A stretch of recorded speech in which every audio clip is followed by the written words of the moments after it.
It's literally like going to the hospital and realize like we're all healing wrong. We're all of the wounds are just literally like it's like these deep-seated wounds that we've tried to put Band-Aids over for years and years, for thousands of years. And it's like, it's never healed, right? So it's almost like the universe is like, okay, it's time to take the Band-Aids off so you can actually see what the fuck is going on. And like, they're peeling Band-Aids like back every day. 2020 is like a big ass, like we're just a trip to the doctor, and we're all like, they're ripping the Band-Aids, ripping it off of like racism, misogyny, classism, colorism. Like it's just everything, homophobia. Like all of these wounds are being opened up at one time.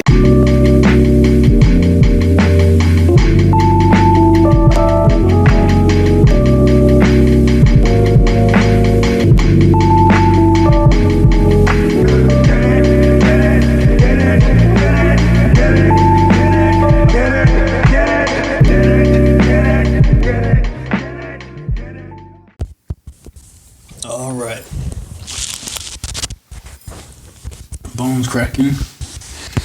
Hey, that means you alive. Yeah. My body's letting me know. We here too. Right. You wanna clap in with me? What's that mean? So just to like line up the audio. I usually like clap into the mics so that I can get a reference point to like get all the audio pieces in sync. So I'll count it down though. Okay. All right, ready? Yeah. 3, 2, 1. How you feel about that? I think it was good. Let's do it again. All right. 3, 2, 1. All right, I feel like that was better. Okay. You came in clear. Yeah. Yeah. I actually clapped that time. Yeah. What'd you do? Snap before? Nah, I just was off beat, so it wasn't what it needs to be. So how you doing? I'm good, man. You good? Yeah. I'm happy. I'm healthy. Yeah, that's plenty. That's a good thing. Like being happy and healthy. Yeah. Like right now. Yes. That's like something. Do you do that on purpose? What do you mean? Like, are you happy and healthy? Well, I feel like nobody is. Can you be unhealthy on purpose? Yes.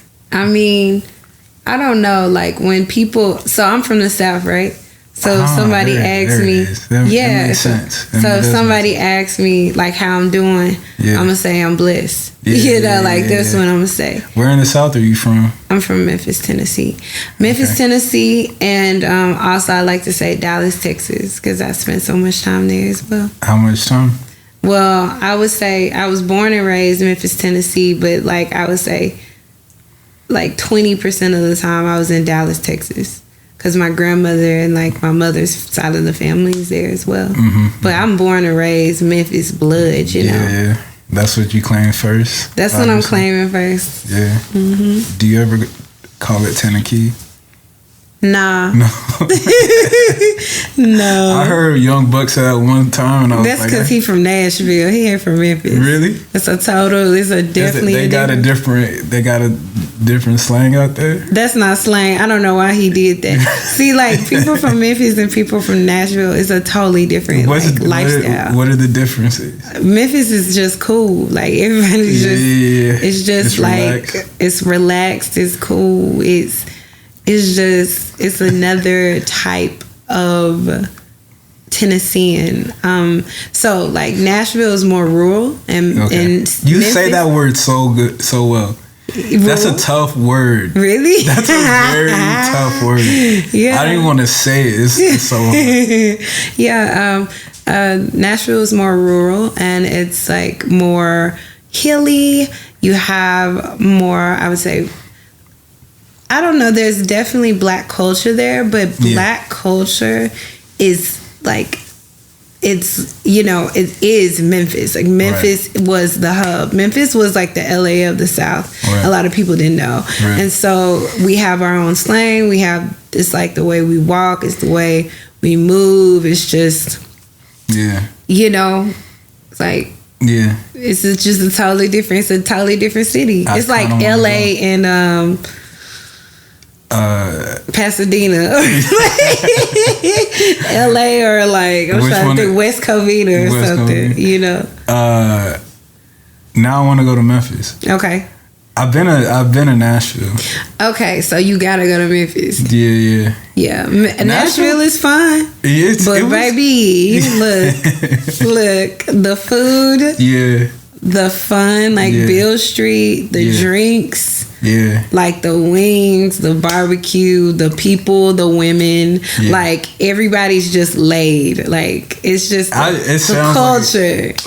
Like the culture. If Memphis resembles anything, like it sounds just like that. You know what does it sound like to you?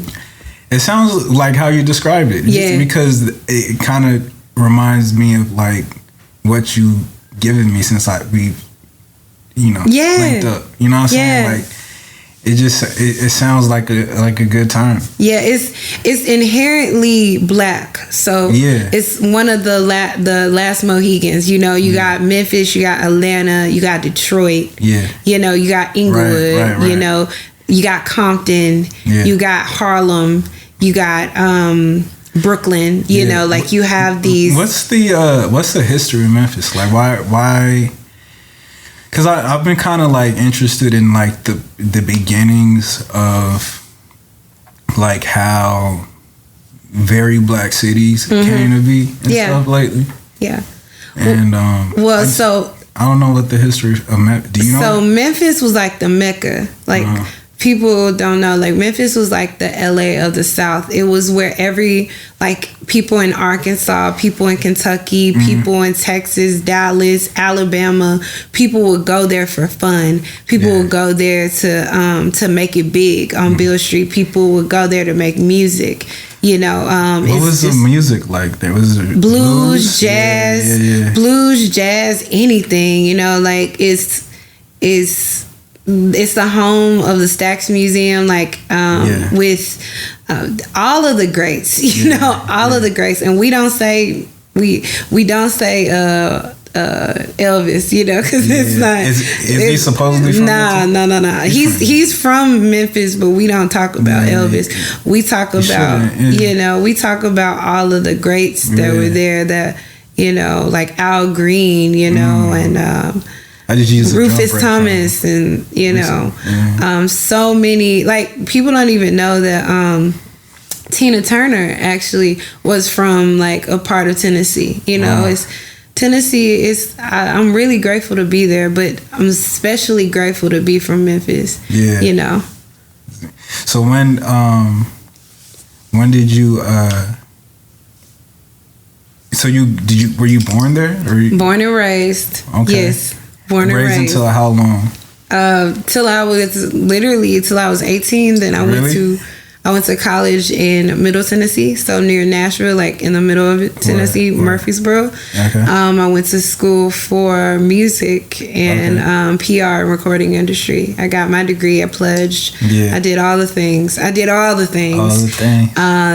I moved back to Memphis to save money to move to LA. So how was it growing up in Memphis though? Like, growing up in Memphis, black. It's such a dichotomy. It's such a juicy conundrum. You know, it's like I grew up. Different flavors. So with me, my childhood was so. It was such a concept, you know, because I grew up. My mother homeschooled me till I was 5. Really? Yeah. How was it? Did you feel the difference once you got into 5 is kindergarten? Yeah. So when you got in kindergarten, did you like feel that? Did you feel like other kids like, oh God, no. Yeah. I remember it. Like, I remember walking into kindergarten and being like, I'm not supposed to be here. Like, it was.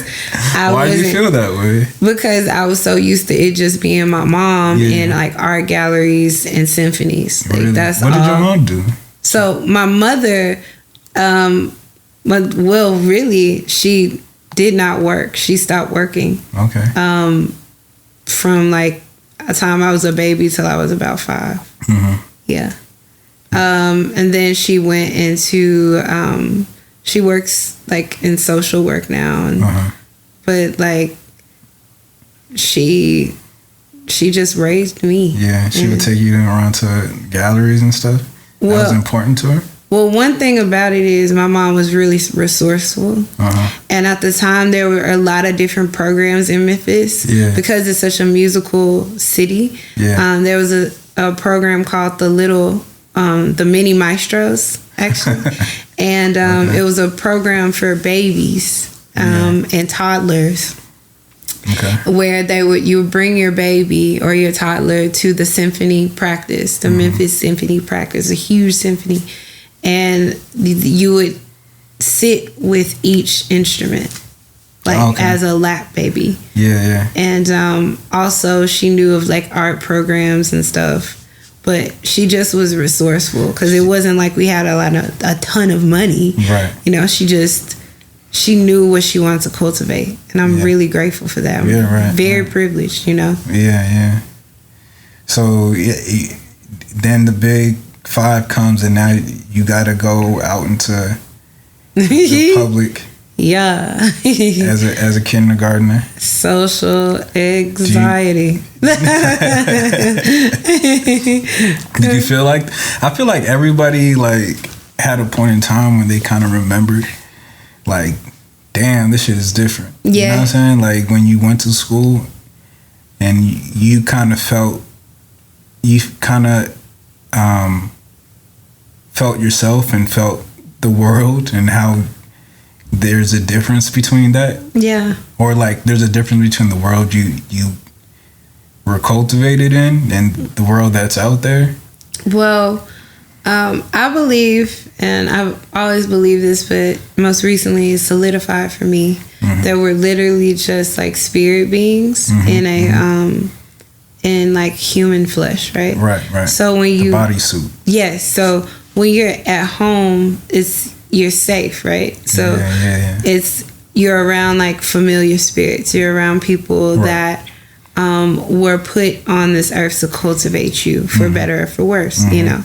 And when you go out into the world, you're just bombarded with so many different types of energy, so many stories. Right. And it can be daunting, you know, for a child. That's why like those formative years are so important. Yeah. You know. And so like, do you remember as a child, were you open to them? Like, because you got how many other kids that come from their own environment, you know, and they come from other cultivators that have their own environment and stuff. So like it's like a big like crock pot of just like little infantile spirits, just, you know, when you get together. Yes. Do you remember like if you were like open to everybody, or were you kind of like guarded? I was really guarded. Really? I was really guarded. I'm like, if I remember correctly, I was just inquisitive, like, and very, like, I like to ask questions. In like defense mode, or like? It wasn't defense. I don't feel like kids are defensive naturally. I feel like kids just like to ask questions. Yeah. You know, I was raised and cultivated, because I feel like we're all cultivated during our formative years, but I was cultivated to ask questions and to like be quiet and watch, you know, what is around me and watch my surroundings. And I wasn't, you know, because of that, I was very much, I like to just look at people and notice certain things, you know. And what about when they look back? when they look back? Yeah, like when you ever get caught. They just, I mean, whenever I talk to people that knew me that young, like, they just said that I was smart and that I was like quiet, real quiet. Yeah. And I just kind of stayed to myself. Yeah. And the same is true, you know. Yeah, like the now. Same is true. Yeah. Yeah. Do you make a lot of eye contact when you talk to people? I love eye contact. Really? Yeah, I think it's very important. You don't get bombarded with like information? No. Really? No. I have like a problem not making eye contact with people when I'm like in the flow of conversation. Mm-hmm. And I think it's just because it's just like you were saying, like as a kid, like you would just notice things about people, like just looking at them. Mm-hmm. I think I had the same thing that's still stuck, and I just like notice too, and it's just distracting. You know what I mean? Like I just can't even like stay on one thought the whole time without like deviating and being like, oh look, like her face made that because she might be like uncomfortable. What can I say to like that? Well, you know what I'm saying? Like that just means you're very empathic, and that's not everyone is like that. I'm very much like that. Yeah. Like when I'm talking to people, I used to be very what they mean by that, because I notice everything. Yeah. I notice everything. I notice if you look down, if you look to the left, like while you're talking to me, I notice. It means a lot. You know, like kind of your facial expressions. What are your hands doing? I notice body language, right? Because I've had to my whole life. Yeah, I think that's like the first language. Like, the first language you learn, at least. Yeah. You know. Yeah, and so I used to be very judgmental, I would say, of how people would look at me, and I would be very sensitive. I'm still sensitive, but now I've realized that 99.999% of the time, people have so much on their mind that has nothing to do with you. Right. And it's so easy to, navel gaze when you deal with people and think, are they thinking about me? But I've realized that our world is so not crazy or terrible. It's just like everyone has things going on in their life. Yeah. Yeah. That most of the time they are thinking about themselves. Yeah. Yeah. Yeah. So while you're thinking someone is thinking about you in a permanent way, it's really actually fleeting. It's always from their perspective. It's rare. It's so rare. And these moments I really thank God for, but it's rare when people can just tune in to you and talk to you. Yeah. And vulnerability and intimacy are things that I pride myself on, because I used to hate the fact that I loved intimacy, and I loved when I say intimacy, I don't mean sexuality, even though I think that's extremely valid. Yeah. But like I don't really do small talk. I never have. Yeah. Whenever I talk to people, I ask them, how are you mentally, physically, emotionally, just spiritually? Right into it. Yeah. Because I think that's important. And I feel like vulnerability and intimacy truly heals. Yeah. Like it's so healing, Yeah. I've always struggled with it, and I think that's why this whole thing is. That's why you're here right now, basically. Like that's why this show is what it is. You know what I'm saying? Like I've like always felt like I wanted to have those conversations, but then how did you get over like this might be invasive? You know what I mean? Like fine. You were fine with that? I'm fine with you, whatever you ask. Oh no, I was saying like those are thoughts that would pass through my head. Like when say how you said you would ask those more intimate questions with people, right? And I would always have a problem doing that, because I would think like, well, what if this is invasive? What if they don't want to talk about it? Type stuff. So how'd you get over it? Like, how'd you just run over that roadblock, I guess? You know what I mean? You ever see it? You never had those triggers? So I've always had those triggers. Yeah. You know, like going back to streamlining through our conversation, going back to one of the questions you asked me about kindergarten. Yeah. I was bullied in kindergarten because really? I was so quiet. Really? Yeah. Like, I was a quiet girl that was super smart, that kind of sat to herself. So, really? And I was cute, so it was like the guys didn't know how to handle that. And what did you do when you were bullied? Like how? I don't know how I handled it. I probably just let them walk over me, which I really have learned. Like, I'm moving in my life. For the past 3 years, I've been teaching myself. I've been moving from self-care to self-empowerment, because I feel self-care is a part of the white power structure. Even though Audre Lorde talks about radical self-care, I think that for me, self-care means self-empowerment and doing things that make me feel powerful instead of always being in a place of nurturing myself to help. It's more like I am that general, I am that woman that's saying, okay, what in this moment will make you feel powerful, not what will make you feel safe. Right.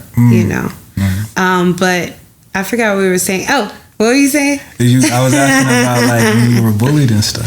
What I handled, I was probably a total pushover. Yeah. Because I used to be I was raised, my parents were pastors, religious folk. I couldn't wear pants really. I couldn't wear pants until I was 9 or 10. It was. You had to wear long dresses and skirts. Well, no, I can wear skirts. My mom would do that, but my parents end up having to leave the church they were pastoring to save us, basically, so we could have freedom. Because everybody had you under a microscope, or what? No, it's just the church that we were at. It was really, really religious, very super duper religious. And my father, he loves God, but he loved people, so it wasn't religion wasn't a big thing for him, so he had to get us out of there. But no, I've always been taught that you put yourself second and the other person first, because we are givers. If we were our family was, we're givers. You're here on this planet to serve other people. So I've had to teach myself ways of when not to give and when to give. Yes, because I love giving. That is actually why I was put on to serve people. I was with my gifts, with my talents. I was put on this earth to serve people. And that's what is specific to you. Yes. I feel like everyone is kind of here to give something out. Yes. That's the sole reason why you're here on planet Earth, and you're an aware person. Yes. You have some sort of consciousness. Yes. But I think, under that layer of awareness there's a uniqueness that you tap into, and it sounds like when did you find that? Was it in kindergarten, or did you find that along the way? When did you? Because I was so quiet, and because my mother kind of cultivated me, I was able to formulate and find my purpose pretty early. Because I knew what I liked and I knew what I didn't. One thing about being really sheltered is that you know what you like and you know what you don't super early. Really? And you can either conform to what is conforming you, or you can be me. And I was always the artsy, rebellious kid, and I always knew what I liked and I knew what I didn't. You had a palate, you had a taste already. Very. And they knew. It was so interesting. They knew very early. They knew I did. They knew my brother did. They knew my sister did. Yeah, I was about to ask you had siblings. Yeah. They knew that we All of you have like a very strong sense of self. Yeah. That's we had to. You got to attribute that to like your parents. Yeah, but I don't think so. I think it's DNA. Okay. I think the older you get, the more your DNA unlocks. Yeah.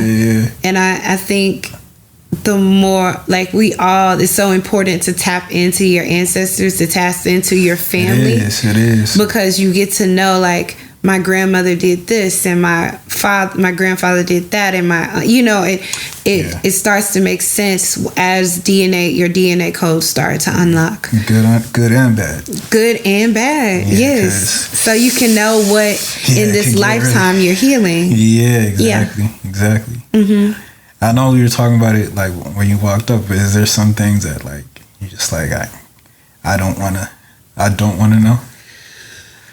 No, I want to know it all. Yeah. I've always wanted to know it all. That is like, it literally streamlines to your first question, to like kindergarten and 5 and my formative years. Yeah. My mother is a critical thinker, and I know I'm talking about my mother so much, but like I always do. But like me, if you're talking about me, I've always been extremely inquisitive. I was the kid that would ask a million questions, and sometimes I would know the answer. I would literally ask questions to outsmart the teacher or to outsmart the person. You knew at the same time. Oh God, yeah. I got voted in high school. I got voted teacher's pet. Yeah. Like I never went to class sometimes. Like really? I would hang out with the teachers. Like I just was too smart for my own good. It was ridiculous. Did it ever catch up with you? Like in a way that like in a bad way? No, like in a way where you didn't feel like the smartest person in the room. Like have you ever felt that? Nah. So it hasn't caught up to you then. I like to hang around people that are smarter than me. I like to hang around people that are doing better than me in some way. Yeah. When you start seeing that happening though? What do you mean? Like when you start like being able to recognize, this person might. Because it sounds like in school, early in school, you were like, I'm smarter than everybody in here. Yeah.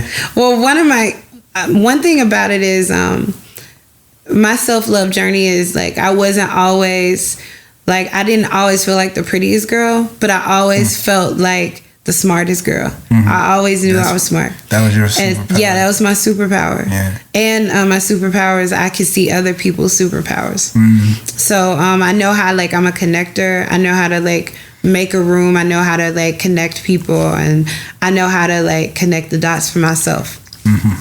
And one thing about it is I've always known the power of having smarter people around you. Yeah. And it might just be like little things, but if the people around you don't challenge you in some way, you probably are not going anywhere. Yeah. And that's hard when you get older, because when you get older, you kind of get into like a flow of who you are, and like it's hard to want to continue to learn and chip away at who you thought you were and become. It's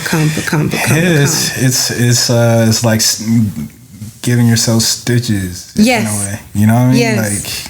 Like you are a sculpture, and you are literally carving away at the crud and the things that is not you to find yourself. Yeah. That's why I find like sculptures to be sculpting to be and sculptures to be so fascinating. Yeah. Mm-hmm. Do you dabble in that at all or not?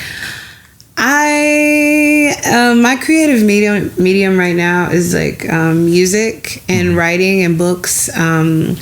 Definitely literature and music. But I think as, being so deep into the Black contemporary art world and being around these, like constantly around these geniuses, these icons, these people who can see like a canvas and create something amazing, or sculptors, et cetera, et cetera. Being around these amazing people, it has definitely woke up something in my DNA. That I will tap into soon. It's because it's like you can like so like it's interesting because it's like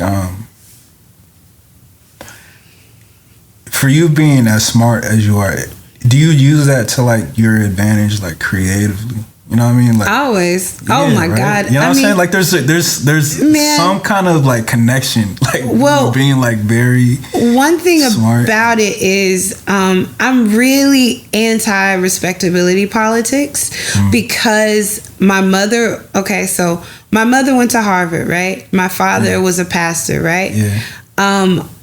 In Memphis, when you are in Memphis, right? Everything around you, if you're not insulated and go to like a prep school or whatever, you are around like so many different types of socio-economic groups, right? So like, you know, my friends some of them were from the like quote unquote good part of Memphis. Some of them were from the hood, you know. That's and it like, but the conversations were the same, and what we were going through was the same. Now that I'm older and I'm having conversations with these friends, I'm realizing they were going through something totally different than what I was going through. But at the same time, that's why I'm like so anti-respectability politics. What does that even mean? Like, what does respectability politics mean? That's a good question. I didn't realize that people didn't know, especially black people, because black respectability politics is what's killing us today. Because a lot of people, we've been taught this really crappy myth, you know, that if you go to school, if you grow up, get good grades, stay out of jail, go to college, get a good job, get married, get the picket fence, you won't get killed by the police, and you won't get caught up in the system. And that is just so faulty, and it's being broken. The very fabric of respectability politics, which was rooted in the bourgeoisie, the black bourgeoisie, with the Creole people, which that is in Memphis, and that's in Memphis. That's in every black community. You have the black people that feel like they are at the top of the totem pole, and then you have the black people that could never have that, you know, and they're looking down, and that was literally created by white power structures in order to keep us separated. So I'm so anti. I don't even know how I went on that, but like I've really been on the respectability politics, man. It's very powerful because I was just thinking, I've been, you know, during this time when we stay inside a lot, I've been like I just learned like in detail like the dilemma, like how like Creole people like merged by force with other black people. Like it was just like a weird ass situation. Did you read that book, The Black Bourgeoisie? No, my mom I didn't. made me read. My mom, that was one of the books she always told me about, and how like lineage is so important. How with white people it was more blatant, like how like, you know, you have some. Like you don't marry out of certain families because you keep the money in the family, you keep the wealth, you keep the prestige. The last name is so important. With the black people, it was the same way, and we did it with, you know, different like. I just don't want the FBI to see this, but I just like we did it in so many different ways, and we gotta kill the notion that poverty makes you less than, you know, or even not having a certain type of verbiage or even like educational background makes you less than. So I always have to check myself, you know. Absolutely. I always have to check myself because I am really smart, but it's because I chose to read as much as I did, and I chose, like, I wanted to learn instruments. I wanted to learn how to do all these things and be around that, but I was also cultivated for that. You know, a lot of people don't have that. Right. So doesn't mean the capacity isn't there. Exactly. I was just thinking about that the other day too, just because like I sincerely believe that like as an infant, like your intellect capacity is already not set, but it's infinite. And it comes down to it really comes down to like language in a way, you know what I mean? Like it comes down to like, how can I express this? What tools do I have to express this God-given like intellect that I have on this subject, that whatever occurs or whatever. I feel like the capacity is there for everyone. It just, then you have an environment that kind of plays a part into that, you know what I'm saying? Like, and you know, just we keep going back to cultivation, but like I really think that plays a huge role. You're like you're a product of your environment in a way, in a sense. You know, but I think the capacity has always been there from start to finish. You know, like I think I like for myself and maybe for you, like I've always been as smart as I am now. You know what I'm saying? And I may get smart if I grab onto to new tools, you know, to tap in and kind of see things a different way. But I think the capacity is almost like limitless, but it's always there. You know what I mean? It is limitless. I think that we are limitless, and actually, I feel like formal education and like even formal training puts limits on you. Absolutely. Especially as a musician. Yeah.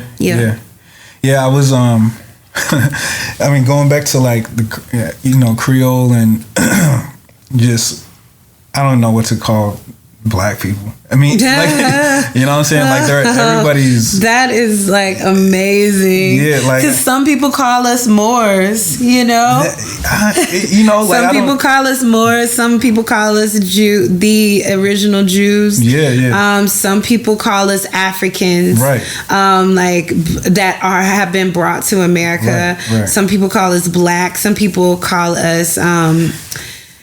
You know, do you know about the Moors? Like, are you into that? I'm not. I'm sure you can teach me more. So, like, oh no, what do you know that I should know? Everything you've been studying, or what? I had to stop digging into the Moors because that shit is deep. Yeah. That shit is deep. You have to kind of fight between what is rhetoric and what is history. Right. But what is historical is that for hundreds and hundreds and hundreds of years. So, what is historical? And the truth is, Africa is a whole fucking continent. Right. That is period. Okay? Let's start there. Right. The Moors ruled, literally, they ruled Europe. And ultimately, like King Xerxes, I can go on and on, but basically the Moors are the reason why we have art, why we have literature, why we know how to bathe. Wow. And some African American people call themselves Moorish Americans. And there's something, it's actually like a religion or a lifestyle that I studied a bit because I've done a lot of studying. I've studied every religion known to man. I've studied it. Really? Yeah, a little bit. Yeah. A tiny bit. You know, I dabble. Yeah. You gotta know. You gotta know a little bit about everything. Yeah, I would. So, you think during that time, say, in like in jazz terms, right? Yeah. So like, I'm thinking about like post-slavery, where you still had like very strict Jim Crow laws. Mm-hmm. But before the time when that big debacle happened and like Creole people were with the whites, I guess. Yes. You know what I'm saying? They blended in. Yeah, yeah. And then like you have this point in time when after like that debacle, that whatever it was, what was that case? Well, I know you're not talking about Dred Scott. I don't know why Dred Scott is coming up. It was that case with the guy in the train and like, I don't know. But there was a pivotal point, right? Do you sound like you just remember something? No, I'm listening to you. There's a pivotal point where now Creole people were forced to like be with the all-encompassing black people. Moors, you know, the gambit that you just listed off, right? Mm-hmm. And so like it's just so crazy because I'm watching this jazz documentary, and that's what like catapults jazz to like how, you know, to, you know, very, very early jazz, obviously. Mm-hmm. But like that's what it culminates into, from Creole people merging with these black people, right? Mm-hmm. And mm-hmm. But there was also like there was also a sense, because like now I'm just rambling, right? No, like, I'm listening. Like there's also a sense that like, and going back to like the capacity of intellect, you know what I'm saying? Like mm-hmm. There's also a sense that like Creole people they studied classical music under, you know, their mm-hmm. their French heritage at the time. And so they were able to like maybe write music and like, you know, mm-hmm. have some kind of, they brought structure to what was already happening. Mm-hmm. Meaning that there was already that intellect there. You know what I'm saying? Like, yeah. And so I don't know. I'm just being that concept, driving that shit in. But I don't know. It's just so crazy to me. You know what I'm saying? Like, is it crazy to you? Is it crazy to you that we don't understand how fractured the black experience is? It really is. From the literally what colorism means, right? And the fact that we have so much healing to do within ourselves. Absolutely. Is that what is troubling? Or is it troubling that we don't even know about the black bourgeoisie and how there were literally classes during segregation? There was classes of blackness, and that's why colorism is a thing. It's like I try to explain to people what's the nastiest part of that? Like, did you have like, oh god, the nastiest part is chattel slavery. We will never get over like being looked at as cattle. Mm-hmm. Okay, mm-hmm. That is the deepest, darkest root of the hurt. Right. But then from chattel slavery, you had classism, which is just as yucky, because what they did, we weren't all slaves. Some of us were house slaves in the house, and some of the masters had girlfriends that were slaves, you know, and they got treated differently than slaves, and their kids were light skinned and were treated, you know, and then you have that creates colorism. That is another layer of the time bomb that we have inside of us. And then on top of that, we have misogyny, you know, which was really rooted, misogyny is not an African concept. Mm-hmm. It's colonialism. It's a colonial concept, you know, so it's levels to the hurt. It's levels to the wound. I feel like the powers at bay, if you please excuse me, but the powers that will they know that just showing us Black death, that's just a trigger in itself. Right. We're triggered every time we turn on the television and we see a light-skinned girl with a rapper, or all of like all of the damn wives. Everything is going at the same time. Like, it's been going on. It's just now like niggas are like. It's so many wounds. It's just so many wounds, and we have to. I'm like, y'all, can we just start with like one? That's one thing. We gotta heal one thing at a time. That's where I'm at. But the key word is healing. Like, I think within okay.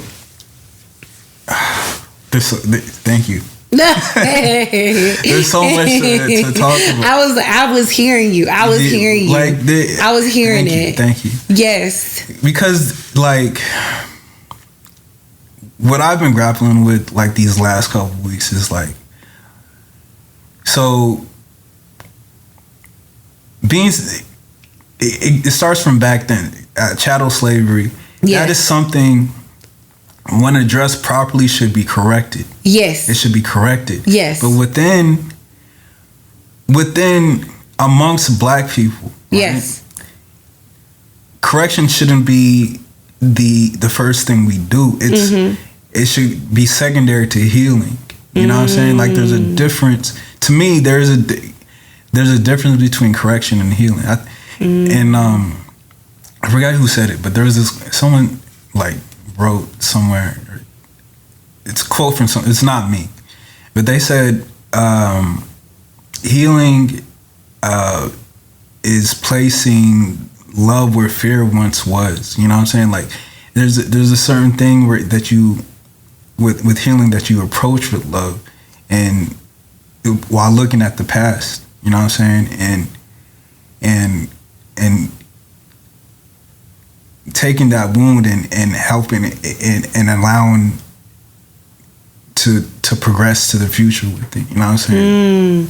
So let me encode what you're saying and bring it out. Thank you. So I feel like I have like a personal interpreter. No. Like I listen to people and I encode. Yeah. I don't just listen, I encode. So ultimately what you're saying is the levels, what we're dealing with and what you're dealing with within yourself is the levels of healing from which we need to start.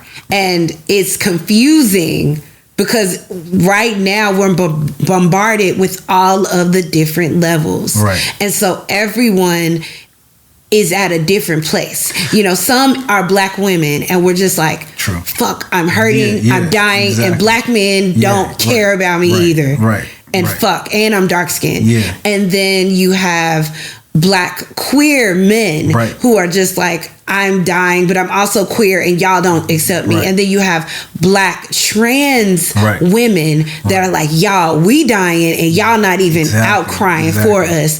And then you have, like, it's so many levels to what is happening in our world right now. But I think on a spiritual level, as a spiritual being, as a person that sees myself as a healer, as a spiritualist, I feel like God has to literally break open it's literally like going to the hospital and realize like we're all healing wrong. We're all of the wounds are just literally like it's like these deep-seated wounds that we've tried to put Band-Aids over for years and years, for thousands of years. And it's like, it's never healed, right? So it's almost like the universe is like, okay, it's time to take the Band-Aids off so you can actually see what the fuck is going on. And like, they're peeling Band-Aids like back every day. 2020 is like a big ass, like we're just a trip to the doctor and we're all like, they're ripping the Band-Aids, ripping it off of like racism, misogyny, classism, colorism. Like, it's just everything, homophobia. Like, all of these wounds are being opened up at one time. And so, you know, people we're tired. We're sick. And I feel like some of those issues are lower hanging fruit than others. So like, that's why I'm saying correction handles that. Like, there's no reason why a human being should be looked at as an animal. Like, there's no reason. There's no reason why, because of someone's sexual orientation, they should be murdered. You know what I mean? Like, or beat, abused or anything. So, like, that should, it's a drop in. It should be a drop in the bucket as human people, but it's not. And that's where I feel like correction should happen. Yes. But like the deeper seated, like colorism, where it's not as apparent, but it's definitely an issue. Colorism is so apparent. Maybe because I grew up as a Black woman, I literally remember being 10, 11, 12, 13, even in college, wishing I was lighter.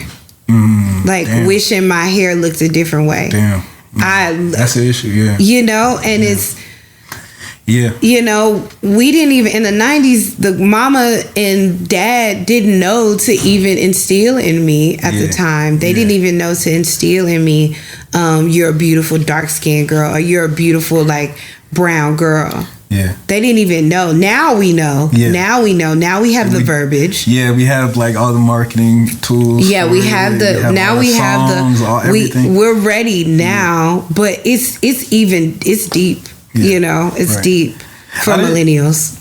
Right. I'd say, you think that's like something that was more rampant for women, like growing up, as opposed to like, cause I don't know, it might be because my mom is a dark woman. So I never, I don't know, I might have had, like, I have a brother, he might have like a different opinion on it. So it might just be like stuff that I was, it might just be real personal. But I never wanted to be lighter in a sense. Like, I never saw, like, there wasn't. It might have been also because my dad is lighter and my mom is like the polar opposite. So I had both of that in mind. But I never saw one better than the other. It's interesting because I didn't. You probably didn't because you're a male. Yeah, that's what I'm trying to do. That's your privilege. Yeah. Like, especially growing up in the 90s, you had Tay Diggs. You know what I'm saying? You had Tay Diggs. Yeah. You had Morris Chestnut. Wesley Snipes. You had Wesley Snipes. Yeah. I mean, dark-skinned men ought to go anyway, and they always knew they were. So it was, even though like in the early 90s, light-skinned guys were it, like Lil Fizz and, but like, my brother is a dark-skinned man, and I don't think he deals with colorism, but me being a little Black girl, I saw when guys would be like, I don't want to choose her, like, I don't want her, I want her. I have literally heard like my own, like, family be like, only date red bones, you know what I'm saying?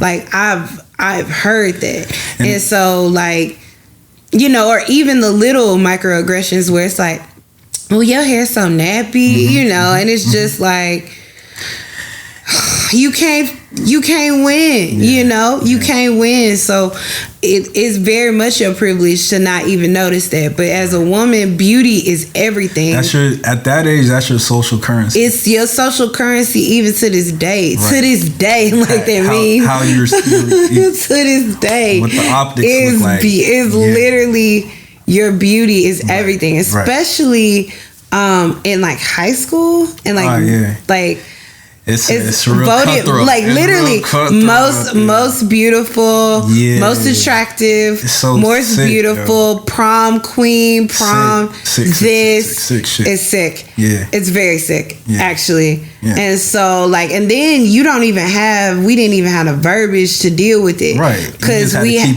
just had to keep up, and all we had was like, all I had was like Nia Long. She was my skin color, and I was obsessed obsessed with Nia Long because not only did she seem smart, she was little and cute like me. And so I was just like, oh, she looks, her skin tone is like me. She got chinky eyes like me. Yeah. She likes dark lipstick like me. Okay, I must be beautiful. Yeah. So I had my role models like Nia Long. I had the Parkers. I love the Parkers. I love watching Monique and Countess Vaughn. I had that. When I went to the beauty shop, I had those moments where you look so cute. Oh my God, that's another. We need more art centered around the beauty shop, and I just got an idea. So don't put this in there. But we need more art centered around the beauty shop. The beauty shop was so important to a black woman's self-esteem. Yeah, I left the beauty shop with so much game, so much.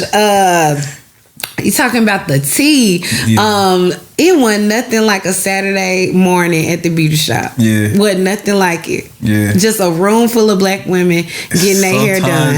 Or if you were like me, you when your mom brought you to, the salon with you. Yes. And you just got to be that kid. And it's like the kids. And it's like, sometimes they let you sit in the room where the grown folks is talking. And then sometimes you sitting at the front and you watching the Steve Harvey show, which was also a thing. Yeah. And so it's, it's just these black spaces. Yeah. I really got my confidence there. Right. That was where my confidence. That's I found it. That's beautiful. Yeah. We need more beauty salon. That's not a thing anymore. Like we need beauty salons. Because we need that. Especially now. I mean, you can't really gather. Like I don't know if they're back open again. No, like beauty shops. When's the last time you saw a beauty shop? I don't see black salons like that no more. My mom goes to somebody. Okay, my mom goes to like Paul Mitchell, but she goes to a salon, but. I mean, it's not like the beauty shop. Like the beauty shop. The beauty shop where it was special. It had a smell to it. It had a smell. It smelled like perm and hair oil sheen. Yeah, and I loved it. I loved it. And you always had somebody coming in there selling something. Yeah, selling something. Selling it's not plates. Too far off from the barbershop. Oh no, it's like we need more art centered around the beauty shop because. The beauty shop was special. Mm-hmm. It was just special. Yeah, seriously, it was a dying breed. And my beautician, her name was Miss Pat. She was my beautician from literally from 5. She gave me my first perm to like mid college where I stopped going to her. I said, nope, I need somebody to know how to do hair. Straight up. She didn't know. She didn't move at the time. Yeah. I was still getting the swoops. I was still getting them swoops. She kept you at that same hairstyle. Yes, I was still getting them swoops and them curls. And you can't be walking around with the swoops and the curls. She didn't hit that update button. No. But no, these structures were so important to me as a black woman. Yeah. So I feel like we need to create these structures again, these safe spaces where you can come and just let your hair down, quite literally, and talk about your man. You know what I'm saying? Or talk about your things and have these like real conversations. Shout out to Son with Justin. Yeah, exactly. Shout out to Son. He's working towards. He gets it. Exactly. Yeah. But like you said, there needs to be something for women too. Yes, there needs to be something for women because ultimately, women need. Whether we know it or not, this narrative has been pushed on us where we don't need each other. Like everybody, I'm antisocial. I'm an introvert. Right. I don't like to be around people. I don't get along with women. I'm like, girl, the human psyche is literally made to be around people. If you don't want to be around people, you probably should go to a therapist today. Now you're talking. Because they literally kill people in isolation, jail cells. Yeah. They kill people that way. That's how you go crazy. I think that's the biggest thing I've learned through this whole last couple since March is like as an introverted person and and coupled with like a homebody that just I used to think like stepping outside of my like apartment or my place was already like an underwhelming experience. Like, it was just, like I was just like, I could be doing so much more stuff here at home. Yes. In a way, I still kind of feel that way, but like I know it's not healthy at this point. You know what I'm saying? I'm gonna tell you, 2020 came in like a whirlwind because we are moving into the age of Aquarius. And the age of Aquarius simply is the age of human connection and community. Oh, wow. Yeah. That's how we're gonna heal our world, is through community. Yeah, we took advantage of it for so long. Yeah. We need community. We need other people. We need that. Like, or we can't just sit in our house and be on our phone all day. Nah. That shit is gonna drive us all insane. No, we need beauty shops again. We need salons. We need barbershops again. We not unproblematic beauty shops and barbershops. We need, those can get crazy. Those can get crazy. We need churches for older people. We need spaces where people can feel like they can let their hair down for real, and there's no respectability process about politics. You could just come and be yourself. I think that's why a lot of these things like that have been since the beginning of time. I think of like going back to like religion. I know you kind of glazed over that a little bit. Yeah, but like the fundamental reason for religion was for people to like come together on something that is kind of like unknown. Yes, in a way. Yes, the form religion is something that I've had to study because it was such a big part of my childhood. Yeah. I didn't understand it. I always understood spirituality and God. I understood the concept of God, but I didn't understand religious dogma and judgmental religion. I never understood it. So I studied everything. Yeah. And you name it, I've studied it. Other than Satanism or whatever, I haven't studied that because I don't want to go that far. Yeah. But it's like anti-religion. Yeah, this anti-religion, and I am like pro spirituality. So I believe that people need people. Right. Whether you are a Satanist, need people. You need people in that. Like if you believe in Christian Judeo-Christian principles, you need to go to be around people that think the same way. Right. If you believe if you're an activist, you need to be around people, not just follow people on social media, but you need to be around other spirits. You need to be around other spirits that are like you. Right. And what this quarantine has taught me is that the universe, God has a funny way of like letting you just bump into a familiar spirit, letting you fall into where you're supposed to be, letting you fall into alignment. And I'm really excited to see what 2021 is gonna hold. Yeah. Man. Yeah, is I think things will never be the same. No, they shouldn't though. They shouldn't. They shouldn't. They should definitely should. I think we're coming to be better than that. Yeah, hopefully. Because there's no way we could go back. There's no way the system can go back to the way it was. I mean, if it does, it's like shit is gonna be lit on fire. Yeah, you know what I'm saying. So it's like it's not conducive for like progression. Yeah. But I think there's gonna be like a resurgence, if it hasn't already, of like just gratitude, of just like just having people around. Yes. More sensitivity to what it means to be in someone's presence. Yeah. You know what I'm saying? Like I'm looking forward to it. Yeah. You know what I'm saying? Like just not taking things and people for granted. Yeah. Just not taking people and things for granted. And opportunities for granted. Like, everybody was an introvert in 2018 and 19. Yeah. I ain't never met that many introverts in my life. But then I realized, like, everybody's hurting in some way. Mm-hmm. So everybody has a moment or a day or two where they're just like, oh, I don't want to be around people. Yeah. But I don't think that I'm not thinking that people are gonna stay in the house. No. Because did you go to Lamert Park? Were you able to experience that? Like last Juneteenth? No, I didn't go. I went. Yeah. I was like, it's so many people. But the energy was so light. Yeah. It was so light filled. It was like everybody was so happy. Yeah. To be around that many melanated people. Yeah.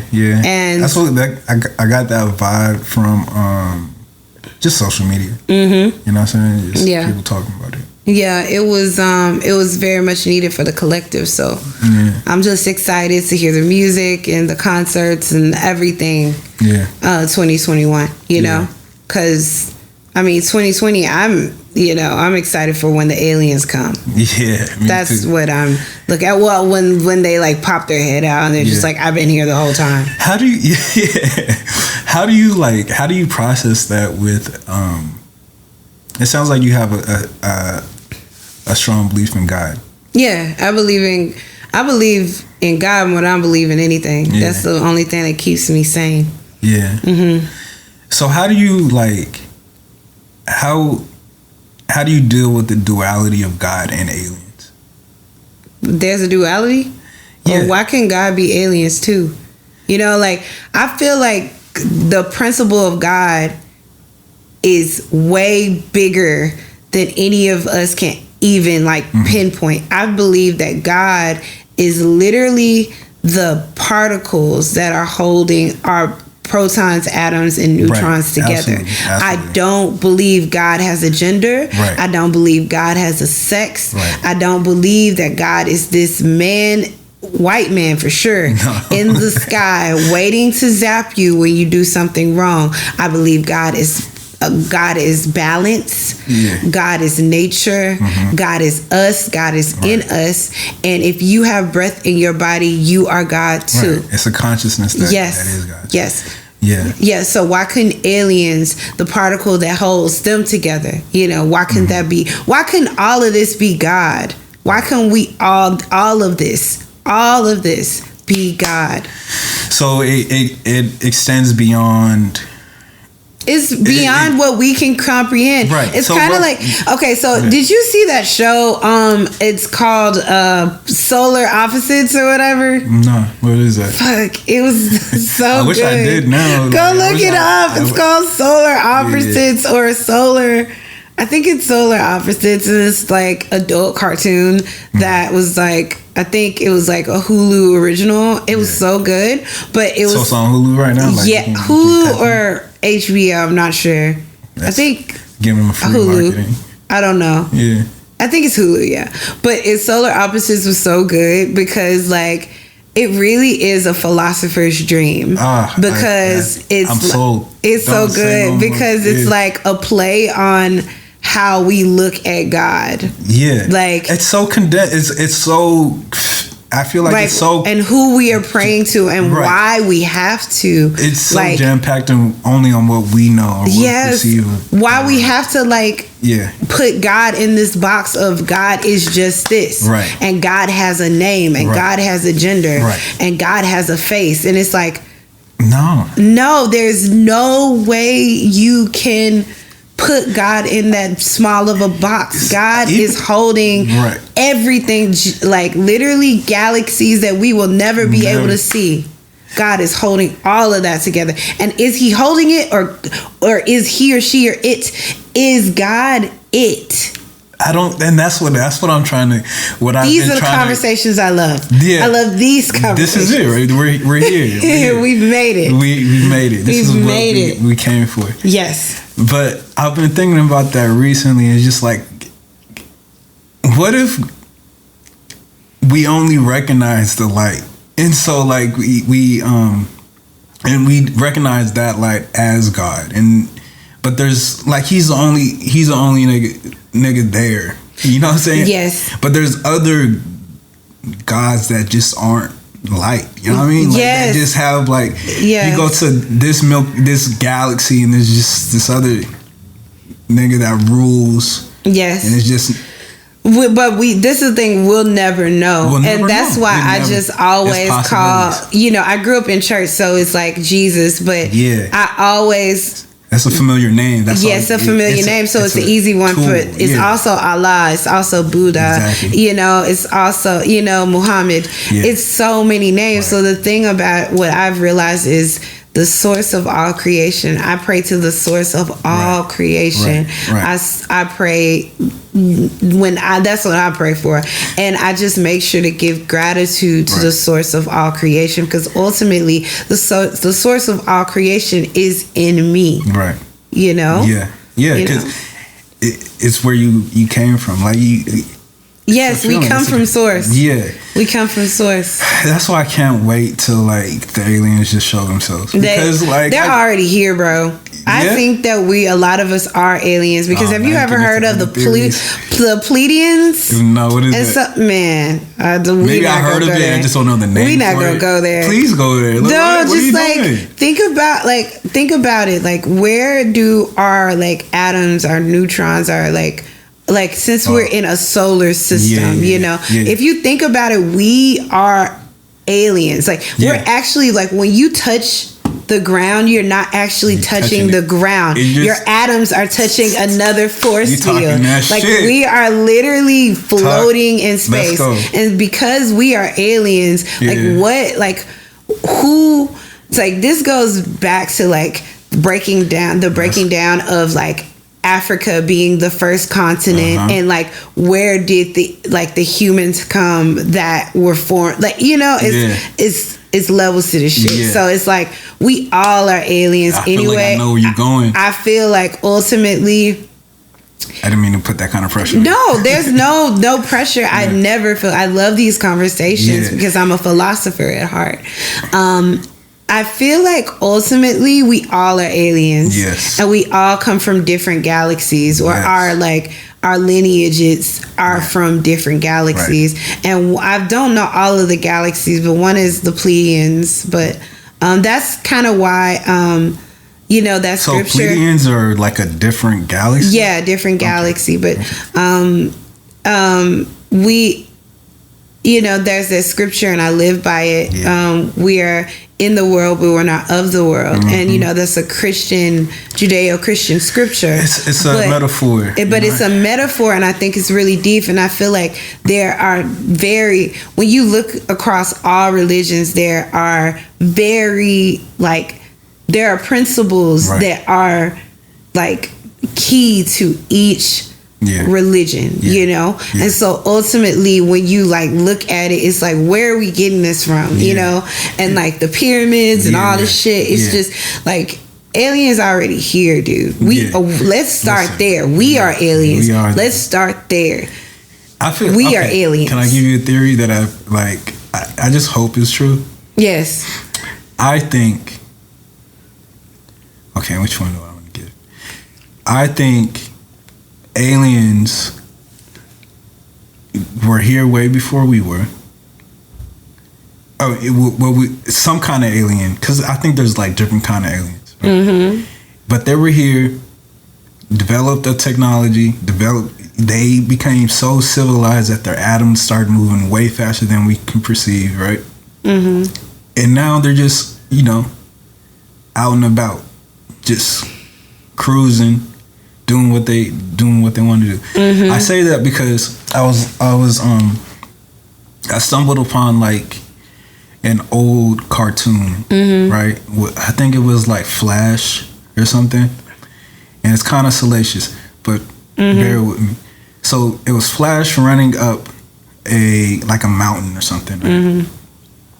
And back then the animators, what they would put because they were working in a certain frame setting, say it was 24 frames per second. Within those frames, they would, because the human eye wasn't developed enough to notice it, they would put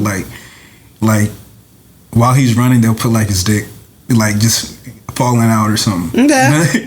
And then tuck it away for the next frame. Mm-hmm. So like you can't see it if you were watching it during that time, like saying the 70s. I don't know when it came out, right? But now, you know, with the invent of like faster frames per second, you know, like DVDs to like what we watch now, which is probably like 60, I don't know, 60 frames, say now. You go back to those cartoons, you can definitely see like, yo, that was a dick that just came out of you know what I'm saying? So like it just shows like the human eye just we see what we want to see, and that goes to cyberpsychonetics and okay, so what is the concept? I forgot the name of it, where the atoms change based on what the other atoms want it to be. Damn. What is that concept? It's called do we need to Google it? I don't know how you would Google it. No, it's called I studied it. It's not psychocybernetics, because psychocybernetics is the concept where in your brain, from what you know, what you encode until 5 years old, you become it. But this is the concept that molecules literally change as we notice them. Wow. So like nothing is as it actually seems. And you've never seen yourself. So like what is reality? Like there is no reality. Oh man, I can't think of it right now because I'm right here. But there is this concept. It is not a concept, it's an actual like scientific fact that molecules change and are manipulated by what we actually want to see. And so you've never actually seen yourself, and you've probably never seen your friends. It's not even, nothing is real, because it's just like a collection of like molecules in the same place. Exactly. You know what I'm saying? And because we are a collection of molecules in one place. That just make up Daniel. Make up V. Yes. You know what I'm saying? And so ultimately energy is spirit, right? So like energy is like, it's an overused term, but energy is literally our spirit, man. And energy cannot be created nor destroyed. Energy. And so ultimately, if you're talking about like energy and spirit, like we literally are spirit beings walking around with like flesh suits. Right. Yeah. So what happens when we die? Or when we leave this realm? I don't know, because this is the thing. I do believe our spirit leaves the flesh suit. Yeah. But does it dissolve? No. It has to go and turn into something else. It has to go somewhere. It has to go and turn into something else. It goes into someone else. So Dolores Cannon has a concept that every lifetime you live, you are a different thing, or you take a different approach. Right. So in this lifetime, I'm a black woman. Last lifetime, I may have been a white man. Yeah. A rich white man. Does that inform you now, you think? Does that inform who you are as V right now? Say if you were that white man before. And you have to forget it. That's the whole point of past life. I heard, I don't know if it's real. Yeah, go for it. This is great. But Pat, we're getting somewhere. Yeah. We moved from childhood, like the surfacey shit, to the aliens. we're on the right path. This is it right These are the conversations, man. Yeah. No, I believe that where our energy goes, I don't know, because I used to think of heaven and hell, but now I believe that heaven is, because of like all of the religions I've studied, heaven is what you have, like your next lifetime, and it being a great life, as opposed to your next lifetime being just a really bad version of this life. So, hell being, like, but I just don't know. Like, I refuse to believe that when I die, if I do one thing wrong or if I don't repent, I'm gonna wake up burning for the rest of eternity. I don't think people were taking the figurative as literal and just fucked and created a religion around it. You know what I'm saying? But they had to find a way to control Africans. Yes. Because we were Amazons, dude. Think about it. They the reason why they were like, we need them. We are weak, weak, albino, mutants. We dissolve in the sun. We dissolve in the sun. We need somebody strong. We need. That's why they were calling us animals, because we were literally like 7 foot. We were like Amazons. You know what I'm saying? They get that concept from us. And so like we were warriors, so they were just like, we still are. And that's why we're in cages. The cages are like basketball suits and football players and shit like that. But that's levels to that. But I mean, I don't know where I got where did we go? I still want to bring up that concept of molecules and changing. Yeah, I'm going to totally text it to you. Please. But like, it's literally the concept of where molecules literally change as you see them. So everything you perceive is a lie. Yeah.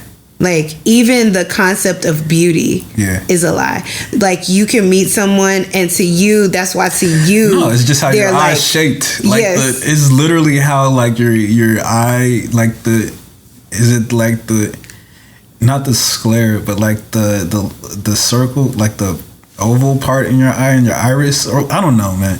But I've never heard that. I would love to learn about that. But it's just how like you perceive, like how light hits people, like how it enters your eye. It's crazy.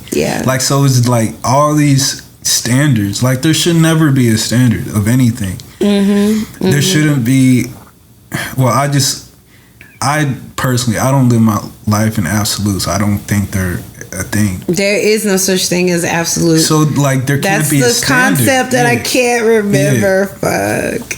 Nothing. You can't be married to anything. I'm not talking about like, shout out to the married folks, especially black people. We need you. But like, it's you can't be married to your convictions. Because life changes way too rapidly. Right. You have to like the world is turning. Like, it's not in the same place. If anything, 2020, it's like we hit a new decade, and it was like 2020 was like, all right, I'm just letting you niggas know. Time. I'm letting you niggas know. Out here. It's like, I'm putting a smack down. I'm not going for that bullshit no more. All this fuck shit. You know what I'm saying? Like, it's gotta go. How are you feeling on the cusp of 2020? Like, did you? Oh, where was I? Where was I this year? So I know this year it was like a bunch of eclipses. A bunch of eclipses. I feel like there was the eclipse. There was just one recently, right? There's the eclipse. We're in eclipse season right now. Really? So everything you do is tied to something karmic. Let me see. I've always thought eclipses were so I don't remember where I was on New Year's. That means I might have been drunk. That's fine. Or I might have been making music. No, that was 2019. But what I'm trying to get to is like, you didn't have like a feeling like, oh, this is different. Something's coming up. Well, for me, I thought 2020 felt very promising and hopeful. I knew that it was the roaring 20s. I knew that it was going to be roaring. I knew that, like, astrology-wise, all of the astrologers were just saying this year was going to be fucking bonkers. My brother said the same thing. He wrote a script based on the roaring 20s. I was like, fuck. I was trying not to watch that shit. You know what I'm saying? I was like, fuck, I'm not gonna watch this. But like, all of the astrologers were just like, okay, I'm just letting y'all know, it's 2020 is gonna be ain't gonna be no hoe. Like, it's about to be some real shit. You know, and so where was I for New Year's Day? Think about it. I'll give you a second. Where were you? I was here. Okay. I don't like going out like for New Year's. I don't like going out anymore. Yeah. For New Year's, I'm gonna be in meditation. Yeah. This year. And I think that was I'm literally going to be in meditation. Right. That's how it was been for like the last 3 years for me. Where like I just wanted to. I want to be in a Buddhist temple. Yeah. Yeah, I want to be in a Buddhist temple or in a sister circle, meditating and praying. Yeah. You know, like that's just, or by myself, like meditating and praying. Yeah. I think that's. I wanted to be doing that probably. I don't know what I did. I'm sorry, friend. That's all good. I really don't. I mean, that was besides the point. I was just wondering if you had a feeling that shit was going to change. Well, I knew that 2020 was going to be a year that I had all these plans, and it was going to be a lot of firsts for me, and COVID-19 knocked those out the water. And nobody knew that it was going to be this. Like nobody knew in March, you know, which is really, March is the start of the year astrologically. Oh, like really? Nobody knew that it was going to be this. Nobody. It's like we slept on this whole on everything. Yeah, everybody slept on something, even from, you know, racial shit to hygienic shit. Like just everything we were such in this like bubble. He said hygienic. I just got that. Fuck. like people weren't washing hands. We weren't disinfecting. We just took advantage of seats. Like I saw somebody that in the movie theater, they were like disinfecting the seats. I was like, y'all weren't doing that. No. Y'all weren't doing that. Like your whole life flashes before your eyes when someone reaches out for a handshake. Now it's just like, oh fuck, like I don't even know you like that type shit. But it's like, it's wild. It is wild. It's wild. Like the plans that we had, it's just like, it just shows how small we are. We're just so small. Yeah, we're just so small. In a matter of 3 months, like the whole economy can collapse. You know what I'm saying? Like, has the economy collapsed?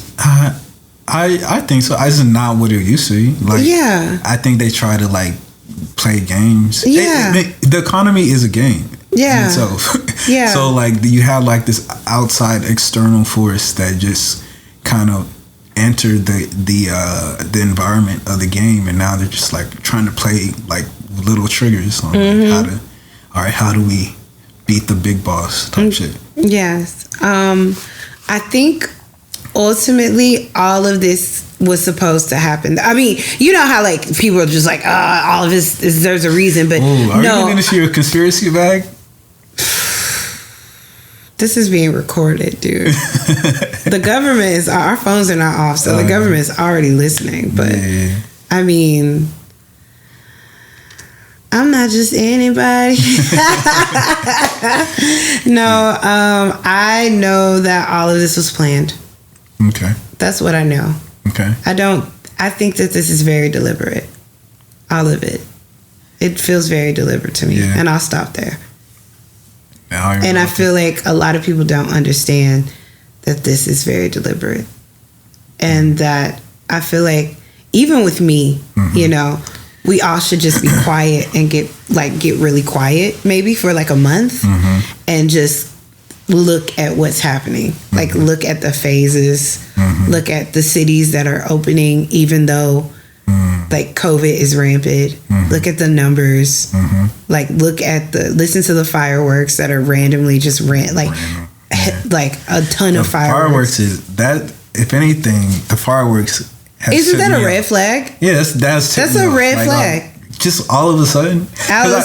Yeah, like that's a red flag. Yeah, like I was like, yo, this is actually kind of crazy. Yeah. Like, why does everyone have fireworks right now? Bruh, it's if that's not a red flag, it like, bro, I can see if it was like July 4th or even like the 4th of July, like, but like people still are asleep. Like they're like, yeah, they do this all the time. They're just bored. People are just bored. I'm like, where are they getting professional grade fireworks? Like I'm talking about like a fireworks show. Where are niggas getting those?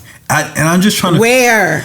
You know, it's kind of weird because like I just can't piece it together for the why. So in the 1950s, starting in the 1950s, the CIA and the FBI would use fireworks as a tactic to not only tire the protesters or tire somebody that they were working against. It's also because they're illegal, they can like start the curfews, or they can start a law saying like, if we hear fireworks in this town, we have to lock it down, you know, or something.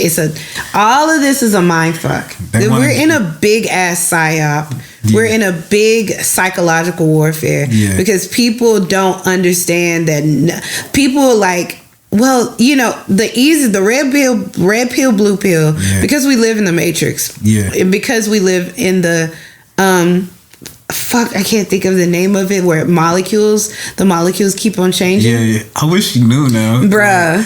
Let's make up a name for it right now. I haven't studied it in a while, so can we make up a name for it right now? I had a name. I don't like doing that, but because we're in psychological warfare right now. For like, think about it. It's so, for hundreds and hundreds of years, it's so easy for us to be numb and just be like, oh, that's just the way it is.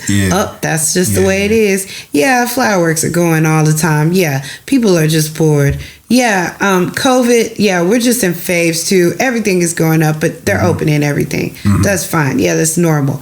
Yeah, all this shit is normal. Like, all this shit is normal. Everything is fucking normal. People are just getting lynched. Well, they've been getting lynched, you know?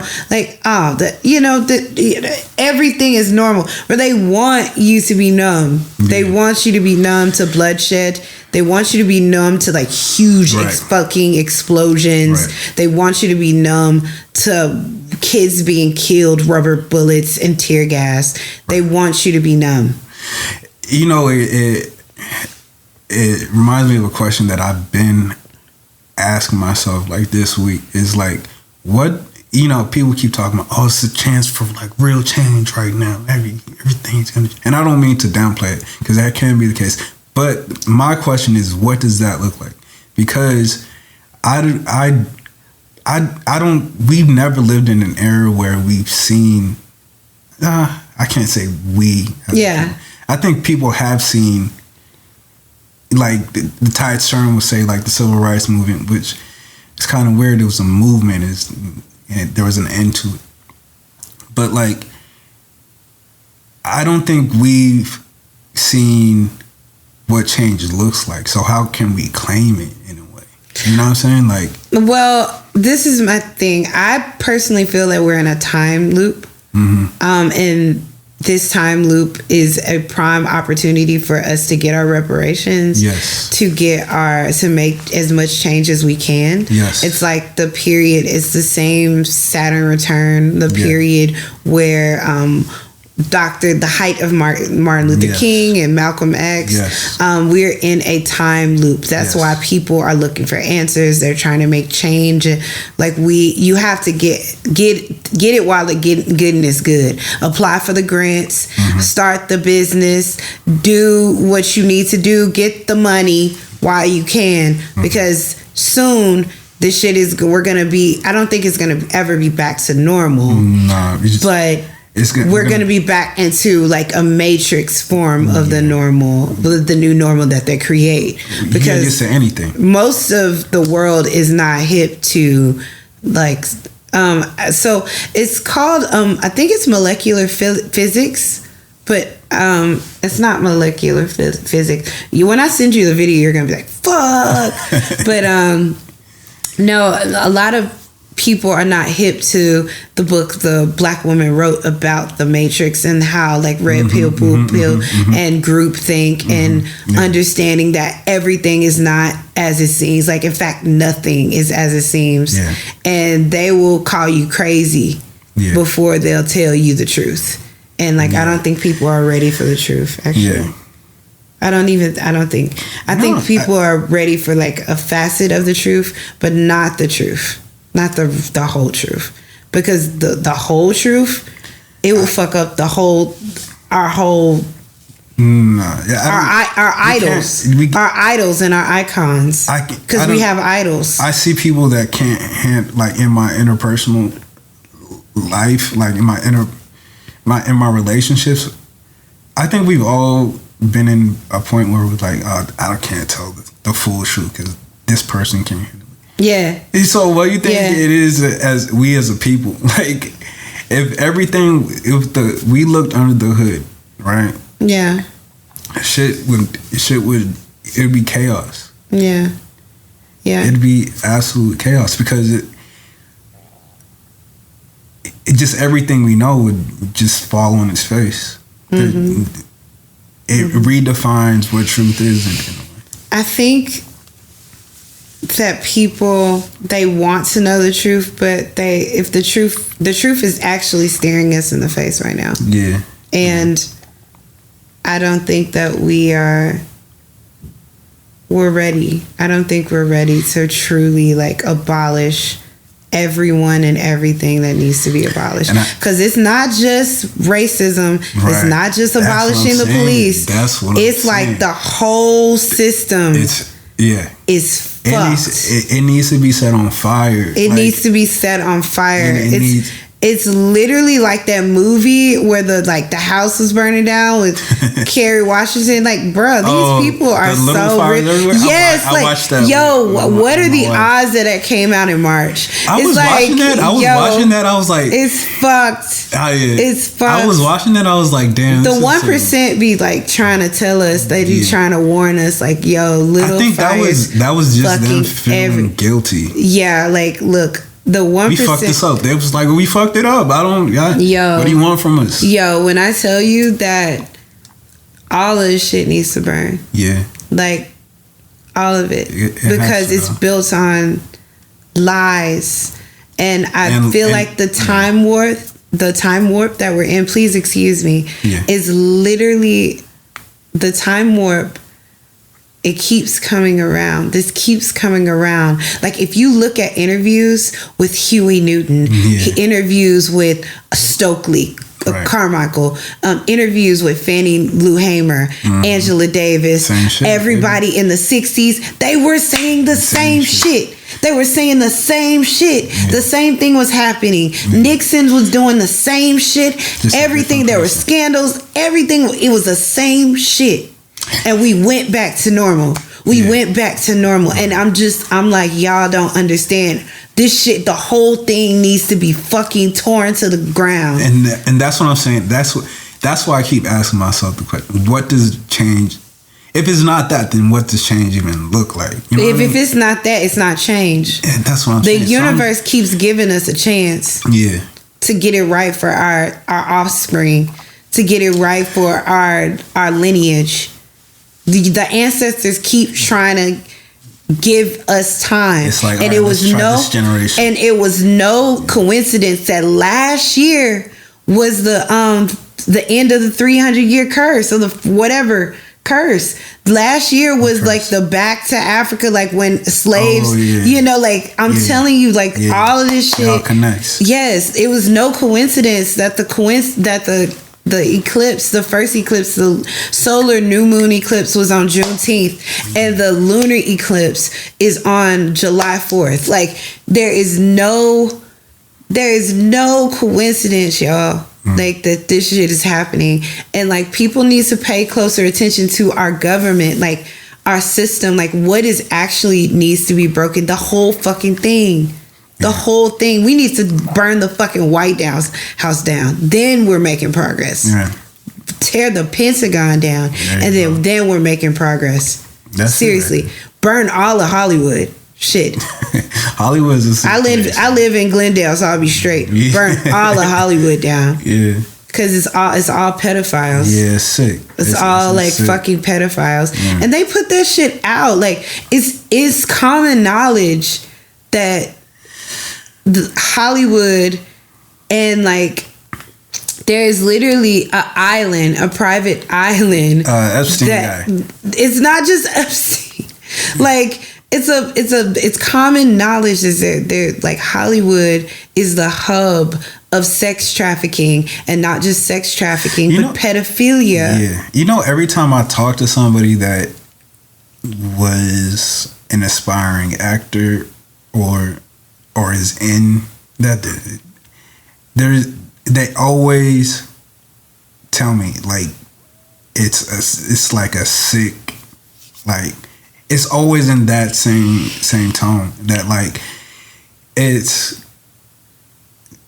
They can't explain everything, but it's just not the place. It's not the shit. It's a very dark. Well, the higher you get, I'll say this: the essence of elevation is sacrifice. Oh, okay. Yeah, the essence of I'm gonna say it again. Yeah. The essence of elevation and ascension is sacrifice. Mm-hmm. Whether it's on a metaphysical, spiritual, supernatural level, whether you're in the world, the essence of elevation is sacrifice. Mm-hmm. What are you willing to give up and to have the next level of what you want? Mm-hmm. So like, all right, so for me, I had to give up drinking and smoking in order to like ascend and like get a clear mind and like, grow. Like, you have to just think about what people are willing to do for money and power. Yeah. Yeah. It's just, it's sick. Yeah, it is. And both of those things are sick things to like chase after. Until we have these real conversations about why, like, I don't know. Are you from LA? I grew up in IE. Okay. Yeah, like, it's why people are so drawn to, like, New York and LA and Hollywood and, like, stardom. Mm-hmm. Until we start having these conversations, about what it means to be a star and what you have to sacrifice, mm-hmm. then, especially as women, mm-hmm. like,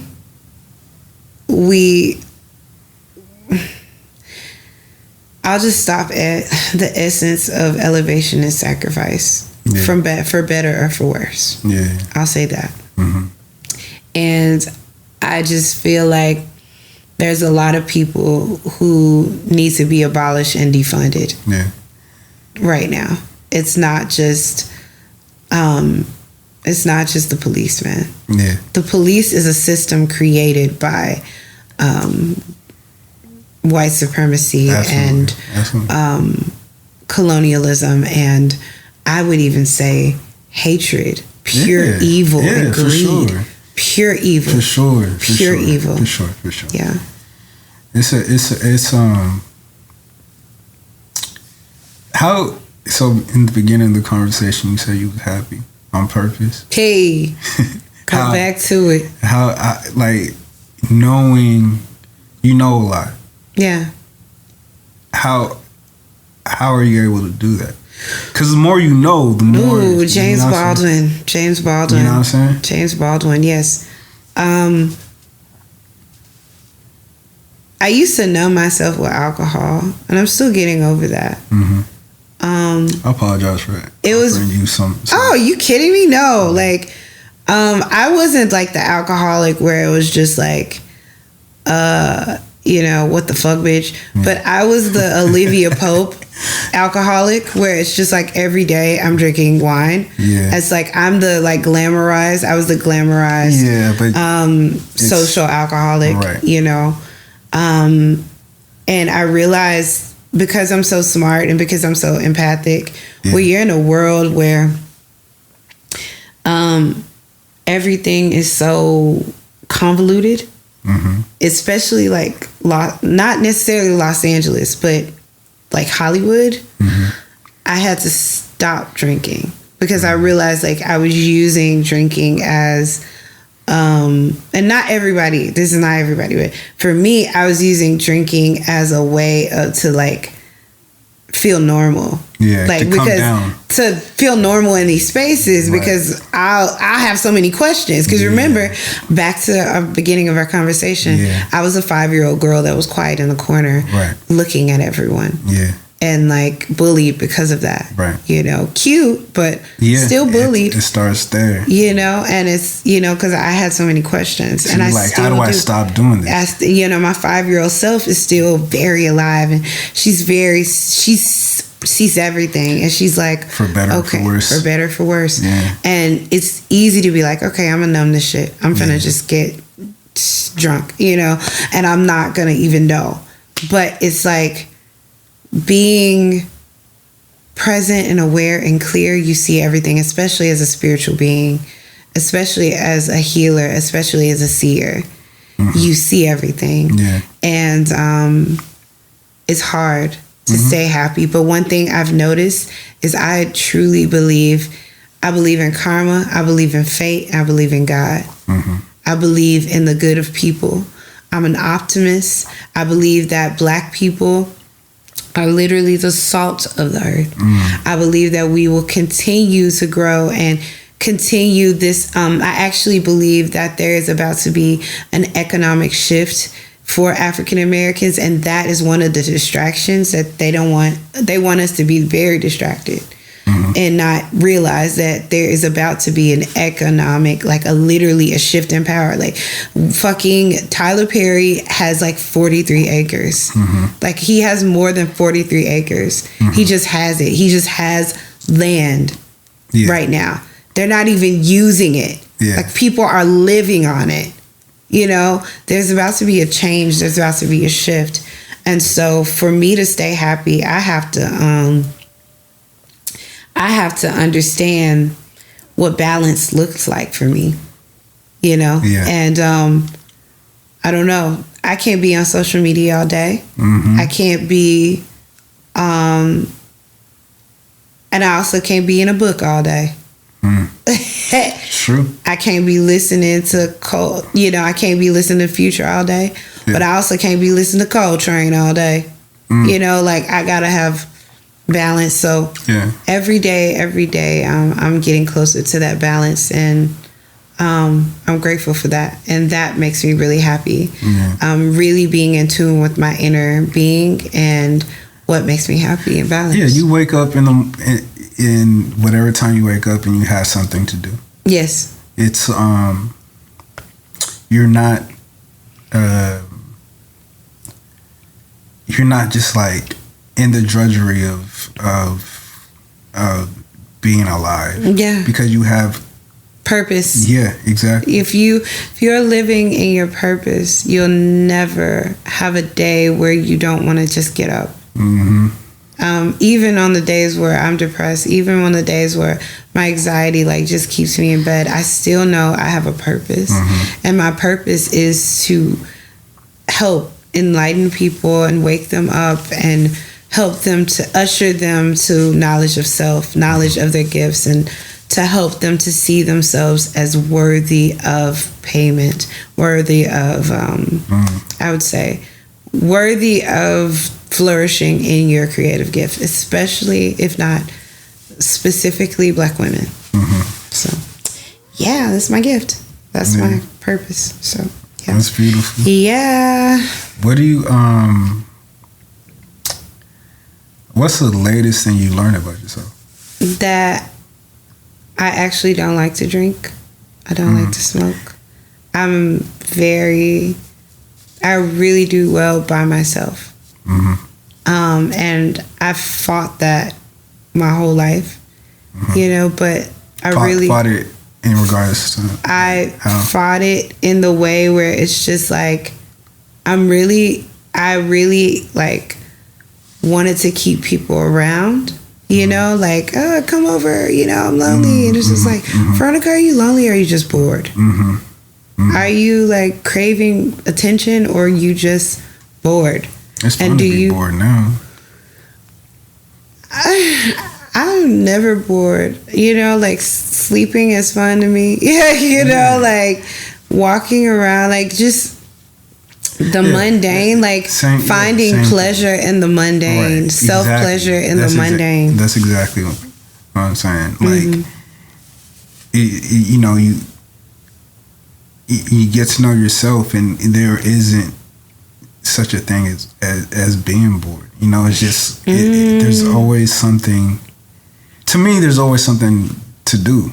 You know what I'm saying? There's something to think about. There's something to try not to think about, and then have to figure out why you don't want to think about it. You know what I'm saying? Like, or there's just so much. There's so much to learn. There's so much to. I don't know.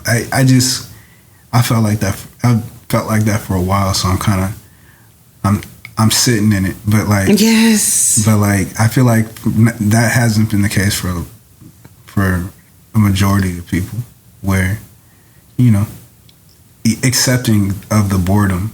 You know what I'm saying? Like, I feel like we all think we're bored, and when there's so much that we can actually be doing off of our phones. I think we are really bored when we're on our phones all day.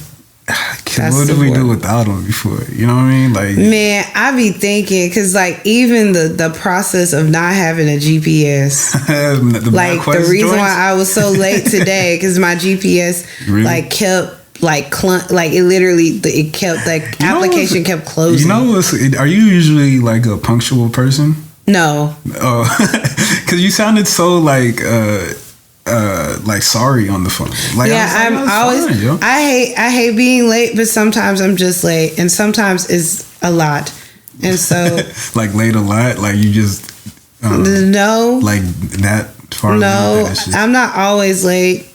That's not the truth. But I'm not always on time. I got you.